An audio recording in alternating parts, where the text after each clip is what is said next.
Hello bachcho, let's see this question.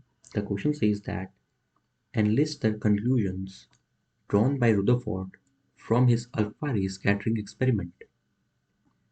तो हमारे question में ये बोल रहा है कि रुदरफोर्ड ने जो अपना एक्सपेरिमेंट किया था, जो कि अल्फा रे स्कैटरिंग एक्सपेरिमेंट था, उसमें से हमें कौन कौन से कंक्लूजन्स मिलते हैं। तो जो ये एक्सपेरिमेंट था उसमें रुदरफोर्ड ने अल्फा पार्टिकल्स को एक पतली सी गोल्ड की शीट पर बम्बार्ड कराया था।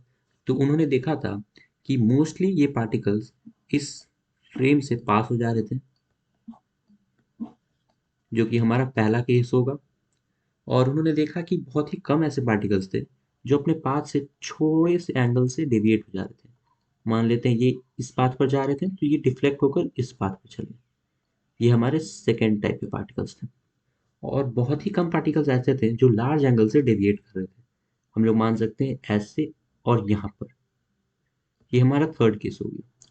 और इस थर्ड केस के अंदर हमारा एक और केस आता है, सब केस, जिसमें पार्टिकल वापस अपने पाथ पर आ जाता था। तो हमारा जो फर्स्ट केस है that is nearly 99.9% alpha particles passed undeviated. That concludes that this concludes that most of the part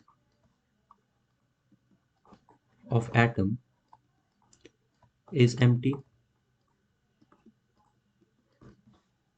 हमारा जो सेकंड कंक्लूजन है वो है that some of the alpha particles deflected by small angle, जो कि हमारा second case था जिसमें पार्टिकल छोटे से एंगल से डिविएट कर रहे थे अपने पाथ से। और जो हमारा थर्ड कंक्लूजन होगा वो होगा कि that very few, we can say that 1 in 20,000 particles return back to their path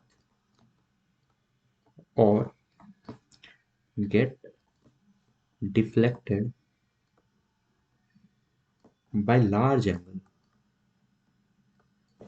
ये हमारा थर्ड कंक्लूजन होगा। तो हमारे जो सेकंड और थर्ड कंक्लूजन है इनसे हमें ये पता चलता है कि जो न्यूक्लियस है या जो सेंटर्ड पाथ है एटम का वो पॉजिटिवली चार्ज है, क्योंकि हमारा जो अल्फा चार्ज है, ये अल्फा पार्टिकल है, ये तो पॉजिटिव चार्ज है। और ये तभी डिफ्लेक्ट हो सकता है जब इसके सामने एक दूसरा पॉजिटिव चार्ज आ जाए, क्योंकि same charge repel, you know, same charge repel.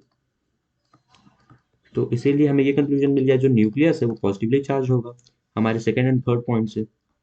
So we can write the second and third point concludes that nucleus is positively charged. So these were our conclusion. Hope you understood it well. Best of luck.